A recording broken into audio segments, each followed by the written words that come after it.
अस्सलाम वालेकुम नाज़रीन, मेरा नाम अली हैदर है और आपका शुक्रगुजार हूँ कि आपने मेरी ये वीडियो देखने के लिए वक्त निकाला। नाज़रीन, आपने बिल्कुल सही पढ़ा कि अब आप अपना एटम बम खुद बना सकते हैं। छोटा सा एटम बम जो है आप घर में बना सकते हैं। बनाने के बाद जो है वो आप किसी दुश्मन पर, किसी भी शख्स पे अगर आपको गुस्सा हो, उस पर आप जाकर उसको फोड़ भी सकते हैं। पूरे का पूरा मोहल्ला तबाह कर सकते हैं, पूरे का पूरा इलाका तबाह कर सकते हैं। और नाज़रीन, इस सहूलत का जो क्रेडिट है वो किसको जाता है, आइए आपको बताता हूं। नाज़रीन, ये बेमिसाल सर्विस प्रोवाइड करने का जो क्रेडिट है वो हमारे हमसाए मुल्क भारत को जाता है। जी हां, भारत ने बिलाखिर ये पॉसिबल कर दिया है कि हर शख्स अपना जो है वो अपना एक छोटा सा एटम बॉम्ब बना सकता है और दुश्मन के सर पे जाके फोड़ सकता है और तबाही और बर्बादी मचा सकता है। आपको लग रहा होगा कि मैं मजाक कर रहा हूं, आपको यह भी लग रहा होगा कि क्या ऑलफल बकवास कर रहे हैं, लेकिन खुदा की कसम मैं कोई बकवास नहीं कर रहा हूं, मैं ना ही मजाक कर रहा हूं। हकीकत में इस तरफ हालात जाते हुए नजर आ रहे हैं। भला कैसे, आइए आपको बताता हूं। नाजरीन, ये बड़ा इंटरेस्टिंग वाकया है जो आपको बताने जा रहा हूं। आपने मेरे साथ रहना है एंड तक। तो आगे बढ़ने से पहले अगर आप चाहें इस चैनल को सब्सक्राइब जरूर करें, क्योंकि ऐसी खबरें आपको इस प्लेटफॉर्म पर ही मिलेंगी। आपने चैनल को सब्सक्राइब किया होगा, बेल नोटिफिकेशन ऑन होगा, जैसे ही नई अपडेट आएगी आप तक खबर पहुंच जाएगी। अच्छा, हुआ ये नाज़रीन, भारत की इलाका है भारत का महाराष्ट्र। ये बहुत बड़ी रियासत है भारत की। इसका इलाका है वेस्ट महाराष्ट्र, मानी मगरबी हिस्सा। वहां पर दो लोगों को गिरफ्तार किया गया और इन दो लोगों से नाजरीन तकरीबन 7 किलोग्राम नेचुरल यूरेनियम बरामद हुआ है। अब आप सोच रहे होंगे ये क्या चीज है जो इनसे बरामद हो गई है, इससे होगा क्या? नाजरीन, ये जो यूरेनियम है ना, ये वो मादा होता है कि जिससे एटम बम तैयार किया जाता है। मतलब यूं कह ले कि सबसे अहम हिस्सा किसी भी एटॉमिक बम का वो होता है यूरेनियम। इसको अफजूदा किया जाता है, इसकी एनरिचमेंट की जाती है और फिर एक एटम बम जो है वो तैयार हो जाता है। सबसे मुश्किल मरहला जो है, सबसे मुश्किल जो काम है वो यही होता है, इसको एनरिच करना, यानी इसकी अफजाइश करना और फिर एटम बम तैयार है जी, क्योंकि बहुत बड़ी रॉकेट साइंस नहीं होती है। अब आप सोच रहे होंगे कि अच्छा, तो इसका मतलब है कि ये जो 7 किलो या 8 किलो का यूरेनियम होता है ये आई थिंक लोगों के पास होता है और जाके वो हुकूमत को बेच देते हैं और हुकूमत खरीद के एटम बम तैयार कर लेती है। ऐसा नहीं है। जो खबर है ना, खबर ये नहीं है कि आप अपने घर में एटम बम तैयार कर सकते हैं। ये तो मैं तंजन कह रहा हूं, तंजिया कह रहा हूं बेसिकली। खबर ये है कि ये मटेरियल, ये मवाद अगर किसी शख्स के पास है तो उस मुल्क के लिए डूब मरने का मकाम है। मैं कोशिश कर रहा हूं अल्फाज के जरिए आपको इसकी संगीनी समझाऊं। दोस्तों, ये वो चीज है जो किसी शख्स को छोड़े किसी बड़ी से बड़ी कंपनी के पास नहीं होती है।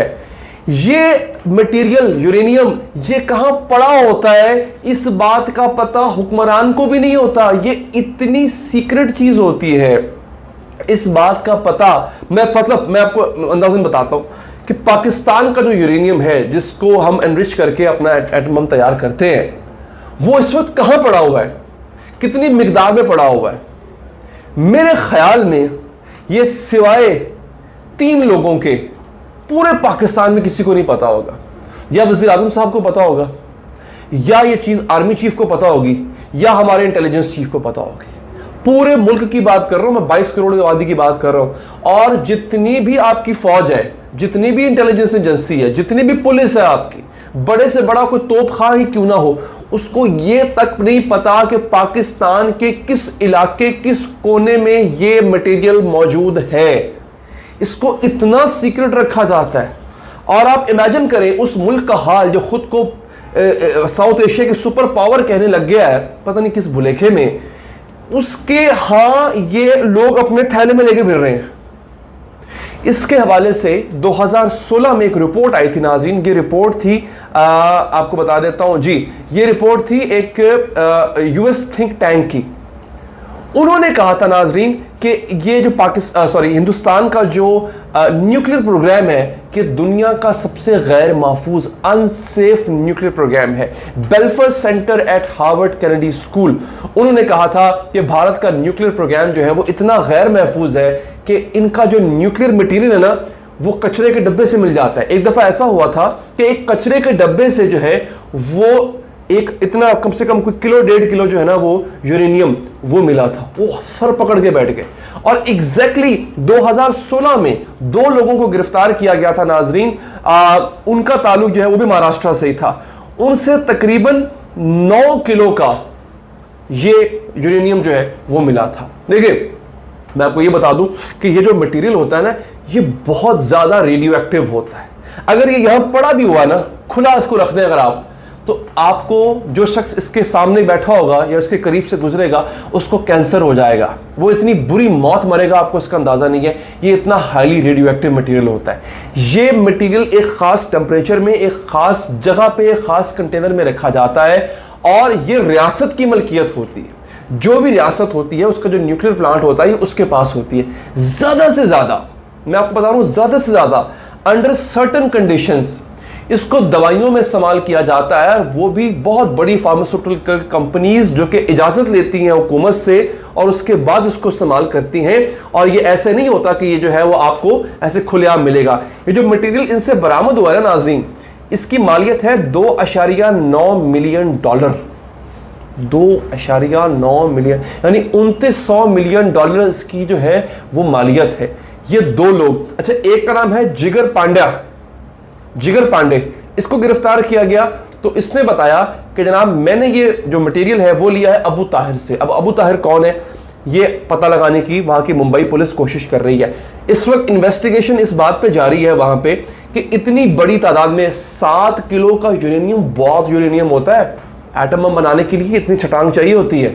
7 किलो करे, इतनी बड़ी तादाद में यूरेनियम इनको मिल कहां से गया, कैसे लीक हुआ? देखिए एक बात तो तय है, 2 वजूहात की बिना पे होता है ऐसा, या तो बाहर से स्मगल किया गया हो, अगर तो बाहर से स्मगल किया गया है फिर भी फिटे मुंह ऐसी सिक्योरिटी का, और अगर ये इनके न्यूक्लियर प्लांट से निकाला गया है तो फिर तो बहुत मतलब बड़ा सवाल उठता है इनकी सिक्योरिटी का। पाकिस्तान पर हिंदुस्तान ने बड़ी कोशिश की इल्जाम लगाने की कि जनाब पाकिस्तान का न्यूक्लियर प्रोग्राम सेफ नहीं है, इसको तालिबान चुरा लेंगे। आपको याद होगा पाकिस्तान ने हर तरह से प्रूफ किया। अल्हम्दुलिल्लाह, अल्लाह का लाख लाख शुक्र है, हमारे यहाँ आज तक एक भी ऐसा वाकया पेश नहीं आया। भारत का तो न्यूक्लियर प्रोग्राम जो है वो ऐसा इतना ख़राब है, इतना नाक़िस है कि उसके तो वो जो है वो वेस्ट मटेरियल जिसे कहते हैं, गार्बेज कहते हैं, वहाँ पड़े हुए मिल रहे होते हैं उसके जो है यूरेनियम है। गो के इसको एनरिच करने के लिए बहुत स्ट्रगल चाहिए होती है, लेकिन भाई जिसके हाथ यहाँ तक पहुँच गए हैं कि वो यूरेनियम निकाल ले, चोरी कर ले, वो कहीं ना कहीं से उसको एनरिच करने का भी कोई ना कोई फॉर्मूला निकाल लेगा। इतना खतरनाक, सोचे अगर ये इस यूरेनियम का उन्होंने क्या करना था, चाय तो नहीं बनानी थी ना इसकी, उन्होंने बम बनाने के लिए इस्तेमाल करना था। वो कहाँ इस्तेमाल होना था, वो इसी इलाके में, इसी खित्ते में इस्तेमाल होना था। सोचे कितनी बड़ी तबाही का मूजब बन सकता है भारत का न्यूक्लियर प्रोग्राम, जो कि इतना अनसेफ प्रोग्राम है। तो जो मैंने आगाज में बात की थी ना कि आप घर बैठे एटम बम बना सकते हैं, वो तंज के हवाले से की थी। अब ये ना नीचे ना शुरू हो जाइएगा कि ओहो झूठ बोल रहा है, कैसे बन सकता है। वो मैंने तंज के लिए कहा था। डेफिनेटली इतना आसान नहीं है कि आपको किसी को यूरेनियम को ला दे और आप बैठ के जो है वो इंटरनेट पे गूगल पे सर्च करके जो है वो आप बैठ के न्यूक्लियर बॉम्ब बना ले, ऐसा नहीं होता। ये मैंने तंजन कहा था। वीडियो पसंद आई हो लाइक कीजिएगा, फीडबैक देने के लिए कमेंट कीजिएगा और एक दफा फिर अगर आप चाहें चैनल को सब्सक्राइब करके बेल का आइकन प्रेस करें। अल्लाह ने के बाद।